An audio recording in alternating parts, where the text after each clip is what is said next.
In the oval flower bed the snail, whose shell had been stained red, blue, and yellow for the space of 2 minutes or so, now appeared to be moving very slightly in its shell, and next began to labor over the crumbs of loose earth which broke away and rolled down as it passed over them. It appeared to have a definite goal in front of it, differing in this respect from the singular high-stepping angular green insect who attempted to cross in front of it, and waited for a second with its antennae trembling as if in deliberation, and then stepped off as rapidly and strangely in the opposite direction. Brown cliffs with deep green lakes in the hollows, flat, blade-like trees that waved from root to tip, round boulders of gray stone, vast crumpled surfaces of a thin crackling texture, all these objects lay across the snail's progress between one stalk and another to his goal. Before he had decided whether to circumvent the arched tent of a dead leaf or to breast it, there came past the bed the feet of other human beings. This time they were both men.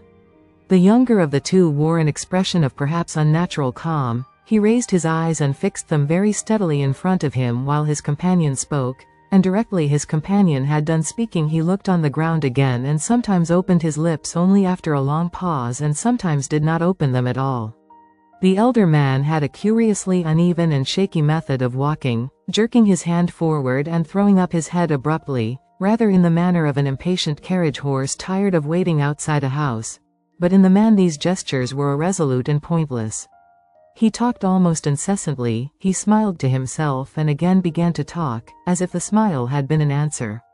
He was talking about spirits, the spirits of the dead, who, according to him, were even now telling him all sorts of odd things about their experiences in heaven. Heaven was known to the ancients as Thessaly, William, and now, with this war, the spirit matter is rolling between the hills like thunder. He paused, seemed to listen, smiled, jerked his head and continued.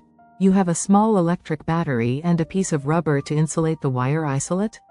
Insulate? Well, we'll skip the details, no good going into details that wouldn't be understood, and in short the little machine stands in any convenient position by the head of the bed, we will say, on a neat mahogany stand. All arrangements being properly fixed by workmen under my direction, the widow applies her ear and summons the spirit by sign as agreed. Women, widows, women in black. Here he seemed to have caught sight of a woman's dress in the distance, which in the shade looked a purple-black.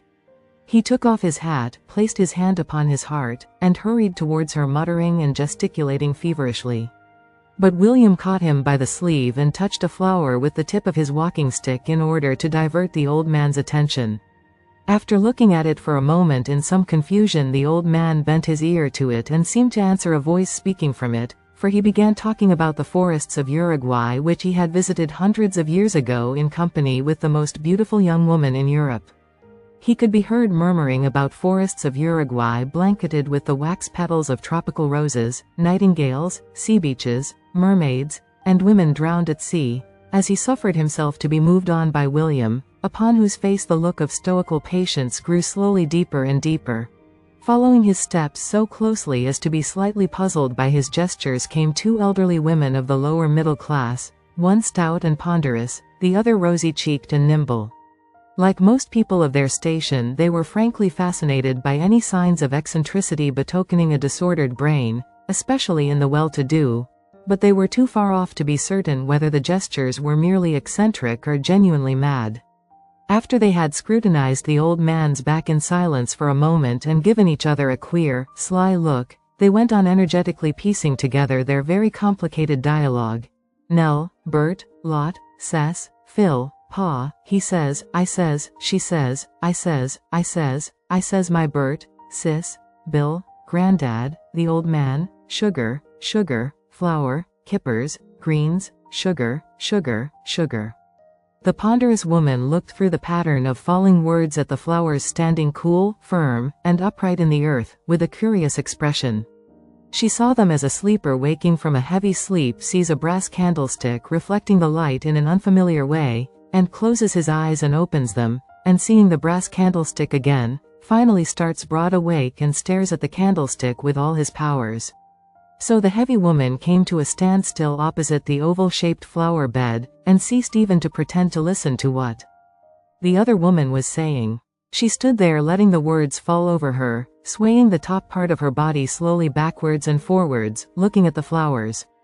Then she suggested that they should find a seat and have their tea. The snail had now considered every possible method of reaching his goal without going round the dead leaf or climbing over it. Let alone the effort needed for climbing a leaf, he was doubtful whether the thin texture which vibrated with such an alarming crackle when touched even by the tip of his horns would bear his weight. And this determined him finally to creep beneath it, for there was a point where the leaf curved high enough from the ground to admit him. He had just inserted his head in the opening and was taking stock of the high brown roof and was getting used to the cool brown light when two other people came past outside on the turf. This time they were both young, a young man and a young woman. They were both in the prime of youth, or even in that season which precedes the prime of youth, the season before the smooth pink folds of the flower have burst their gummy case, when the wings of the butterfly, though fully grown, are motionless in the sun. "Lucky it isn't Friday," he observed. "Why, do you believe in luck? They make you pay 6 pence on Friday." "What's 6 pence anyway? Isn't it worth 6 pence? "What's it? What do you mean by it?" "Oh, anything, I mean, you know what I mean." Long pauses came between each of these remarks. They were uttered in toneless and monotonous voices. The couple stood still on the edge of the flower bed, and together pressed the end of her parasol deep down into the soft earth. The action and the fact that his hand rested on the top of hers expressed their feelings in a strange way, as these short insignificant words also expressed something. Words with short wings for their heavy body of meaning, inadequate to carry them far and thus alighting awkwardly upon the very common objects that surrounded them, and were to their inexperienced touch so massive. But who knows? So they thought as they pressed the parasol into the earth. What precipices aren't concealed in them, or what slopes of ice don't shine in the sun on the other side? Who knows? Who has ever seen this before? Even when she wondered what sort of tea they gave you at Kew, he felt that something loomed up behind her words, and stood vast and solid behind them. And the mist very slowly rose and uncovered, oh, heavens, what were those shapes? Little white tables, and waitresses who looked first at her and then at him. And there was a bill that he would pay with a real 2-shilling piece, and it was real, all real, he assured himself, fingering the coin in his pocket, real to everyone except to him and to her. Even to him it began to seem real, and then but it was too exciting to stand and think any longer, and he pulled the parasol out of the earth with a jerk and was impatient to find the place where one had tea with other people, like other people. "Come along, Tracy, it's time we had our tea."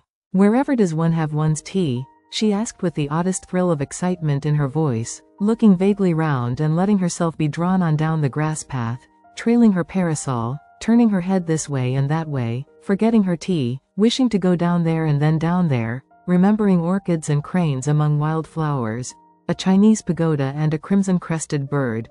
But he bore her on.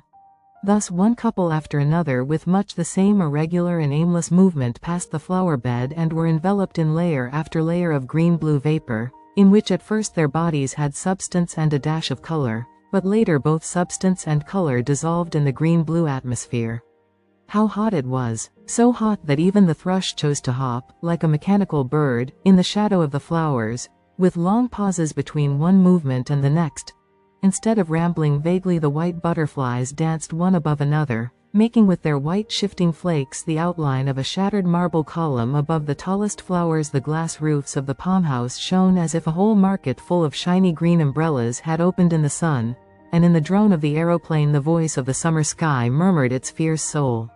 Yellow and black, pink and snow white, shapes of all these colors, men, women, and children were spotted for a second upon the horizon, and then, seeing the breadth of yellow that lay upon the grass, they wavered and sought shade beneath the trees, dissolving like drops of water in the yellow and green atmosphere, staining it faintly with red and blue.